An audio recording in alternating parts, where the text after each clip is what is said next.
O Dieve. Šiandien ryte, kaip ir įprastai, važiavau į darbą. E, nu, važiuojant į darbą savo ramiai, čia buvo kažkur 5:20, 5:25 ryto. Važiuojant į darbą, išgirdau tokį labai didelį garsą. Garsas buvo vos ne kaip pagalvojau pradžioj, kad tai gal kažkokia raketa, ta prasme, todėl kad, nu, ant tiek garsiai buvo, kad, nu, pristabdžiau automobilį.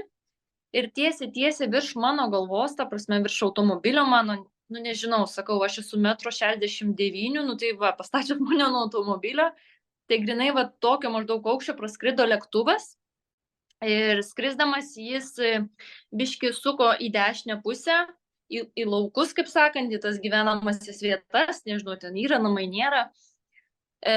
Ir nežinau, bent jau aš tikrai mačiau, kadangi buvo tamsu.